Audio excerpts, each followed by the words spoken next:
Welcome back.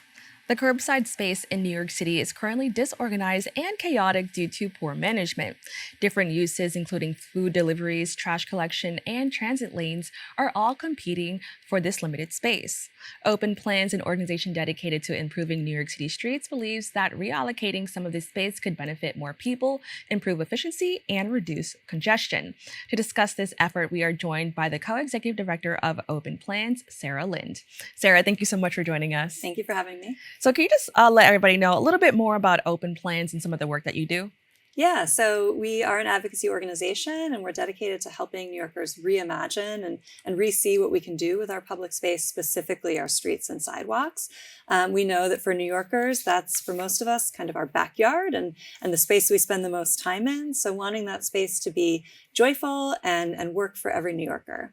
Now, I think it's so amazing that there is an organization doing work like this because for a lot of New Yorkers, myself included, sometimes you just accept what you see and you don't think that, there's a problem that is existing. So I think that's amazing that your organization is doing that kind of work. Can you just actually talk about what the main problem identified in relation to curbside space management in New York City is? Yeah, so as you described in the opening, it's currently not really managed, which is a big problem. And we're really leaving a lot on the table right now because most of that curbside space is dedicated to the free storage of private vehicles. And there's so many other uses that we could make of that space that would benefit many more New Yorkers. And so by, again, leaving that on the table, we're really giving up so much. And we know that by reallocating just a small percentage of those parking spaces, we could really be benefiting so many more people. Now, your organization recently released the report, Curb the Chaos: Solutions for Cities at the Curb. What was the process behind this research? So there's already so much research out there and cities who are doing so much. So we started with, a literature review and doing research. But we spent the bulk of our time on interviews with both other cities and experts and also with stakeholders. Felt like it was really important to understand who's actually using that curb space and what's their experience there and how could it be better. Now, I noticed that you mentioned private vehicles are using it. Can you just explain what it means? Like a private is it someone who just drives a car or is it like an organization's vehicle? Can you talk a little bit more about that? So we don't really know how many parking spaces there are in the city, but the best approximation by experts is that there are about 3 million parking spaces and they're free. So anyone can park their car there and leave it there as long as they want, obviously having to move it for alternate side, but otherwise, just storing it there for as long as they want. And it's interesting to think about the fact that you can't leave anything else there. So you can't leave any of your other personal property at the curb. It's only cars. And also, I think maybe people don't know this, but until the 1950s, early 1960s, that was not allowed. You couldn't store your car there overnight. So we made a choice as a city to allocate that space in one way, and we could make a choice to allocate it a different way. Now, can you talk about some of the other uses or just some of the other ways we could use that space? Yeah, so many that I could go on, but a few that I think would really impact people is that freight delivery, especially over the pandemic, but more and more people are ordering things online. Businesses need to get their deliveries. So there's a lot of delivery trucks on the street and giving them space to make those deliveries would really make a big difference. Also, car share to help get people out of personal vehicles, relieve them from that kind of financial burden, which it really is a big financial burden. Also bike share, bike parking, and those transit lanes that really help a lot of New Yorkers. Now, why is it important to allocate the curb to some of the uses that you kind of talked about? Yeah, so as I mentioned, there's so many reasons why that's important.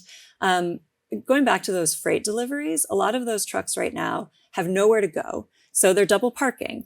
Every New Yorker sees this, we know it. And really that hurts all of us. That causes safety issues because it decreases visibility. Cars that are trying to get around or even buses, they kind of have to weave in and out of traffic. They can't see what they're going to find, encounter on the other side of that truck. And causes all that congestion as well. So even for drivers, that's bad for you. A lot of the things we could do to reallocate, like I said, just some of that curbside space really benefits everyone, including drivers.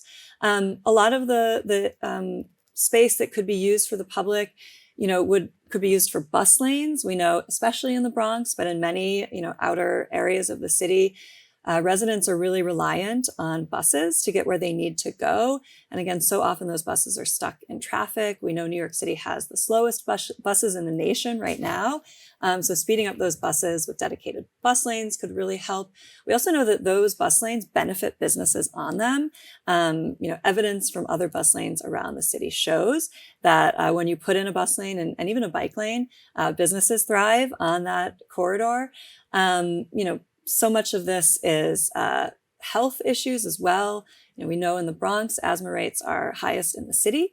And so reducing car usage and even reducing congestion, that idling and the way that that creates more emissions, really help people in the Bronx. And just to point out, in New York City, a majority of New Yorkers do not have access to a car. And especially in some neighborhoods, it's really low, the people who are using a car. So we're allocating space for a minority of people that could benefit everyone. Now, I really love that you kind of went into detail there because I think it shows how much of a domino effect it affects other parts of our daily life. Like you're mentioning the double parking. Sometimes when you're trying to cross the street, you can't even, you can't really see if a car is coming. And it made me think about like just safety in general. Now, I understand the curbside reform addresses safety concerns in the streets, especially here in the Bronx where traffic fatalities doubled in 2022. What specific strategies are proposed to enhance pedestrian and traffic safety based on just kind of like what you said now? What are some plans? So how could this make things a little bit safer? Yeah, I think first to say these traffic fatalities are tragic. I mean, these numbers are incredibly high. I think people don't always realize that. And the thing that is so sad about it is that it's preventable. With some of these street design changes, we can really prevent so many traffic deaths. Lots of things we can do, but intersections are the most dangerous place on the road for pedestrians. So changes to intersections can have a big impact. Two changes that we advocate for are what's called daylighting. And this means prohibiting parking within 15 to 20 feet of the intersection, which creates more daylight, more visibility, and putting something else there to ensure that it doesn't just become another parking space. So for example, a planter, which can also beautify the neighborhood with flowers, a bike rack or a bike share station, anything that, improves visibility can make a big difference. And then the other thing is curb extensions, which means that you narrow the crossing distance at an intersection. So instead of, the full width of the road that you have to cross, right at the intersection, the sidewalk widens and you have further shorter to cross, especially for, seniors. This can make a big difference. Some intersections are so wide that it's hard for seniors to get across in the crossing time they have. Right. Yeah. Now, you talked about possibly putting a planter, and it made me think about the effort to be a little bit more climate resilient with this space. Can you go into a little bit more detail about that? Yeah, absolutely. And again, this is often especially an issue in low-income neighborhoods. We see that they often are having the most impact from climate. So two big things that I think are really impacting New Yorkers would be the heat waves we're experiencing and the flooding. And so with flooding, our streets can do a lot to help that right now. An impermeable surface just lets the water sit and rise and flood. So allowing some greenery and what's called either rain gardens or bioswales that can help absorb that rainwater can do a lot to prevent flooding. And then in terms of heat waves, we know that cars, cause a lot of heat. The exhaust from cars raises the temperature. Also, the pavement itself raises the temperature in neighborhoods. So providing, a tree canopy, providing some of those planters, those, rain gardens, both cleans and cools the air, and the shade from the trees gives respite for people from, the hot sun. So making those improvements to our street can go a long way towards resiliency. Now, I also want to talk about something that we saw a little bit of during the pandemic, and that was the open restaurants program. I know a lot of people enjoyed that. It in addition to the planters, it did make the communities feel so alive and beautiful. Yeah. So can you just talk a little bit more about, just the open restaurants program and how maybe that, kind of being more prevalent in the city could help with this effort? Yeah, absolutely. So very exciting. It was recently made permanent. The mayor signed the bill. So we're very excited about that. the Open Restaurants program, it's estimated repurposed about 1% of parking spaces. So a very small amount of curb space, but to your point, really made a big difference in the vibrancy of the streetscape. And goes to show, how much we can do with just a little bit of change. It's true that some of those restaurants can compete with other uses at the curb. In some areas of the city, we saw bike lanes between the curb and the restaurant. So it's a good example of why we need to think holistically about the curb. But the permanent program is really a benefit to communities, especially outside Manhattan, that previously didn't really have any outdoor dining options. We saw during the pandemic the outdoor dining options just explode around the city, especially in places like the Bronx. So we're really excited to see that made permanent and for those options to stay there.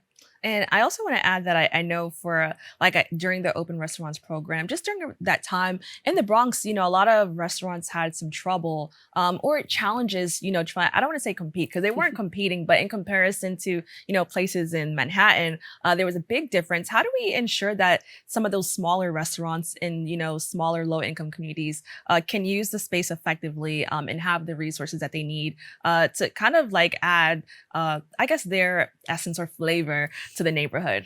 Yeah, absolutely. So one thing we fought really hard for in this permanent legislation was capped fees so that it would be easier for small restaurants to participate. And that is something we got. So we're very excited about that. One thing that we didn't get in the legislation was a year-round program. And I think that's something that we will continue to advocate for in the years ahead as we see how this program works and maybe how it doesn't, because we are worried that some small restaurants won't have space to store their materials over the winter, and that might make it harder for them to participate. And then, DOT will be going into the design rulemaking process basically right now and allowing for some of that, to your point, flavor and personality to stay there. So it doesn't have to be uniform. Restaurants can put some of their own personality into their outdoor dining structures. Well, I think this is, pretty exciting. And I learned a lot right now also, I want to say. So I want to thank you so much, for talking about this and kind of showing our viewers and myself, what could possibly be, happening around our city. So thank you so much. Thank you. If you would like to learn more about this organization and the amazing work that they do, and basically what they're doing to help keep our streets safe, please go to their website at www.openplans.org or follow them on social media at openplansnyc. We've come to the end of our show today. I'd like to thank all of our guests for joining us and you, the viewers, for tuning in. If you miss any part of today's show, you can catch the Recable cast at 5 and 10 p.m. on Optimum Channel 67 and Verizon Fios Channel 33, or watch anytime on the web at bronxnet.org. You can catch a brand new episode of Open with Darren Hemick on Wednesday and with Rena Valentine on Friday. I'm Kibin Alleyne, wishing you and yours safety and wellness now and always. See you next time.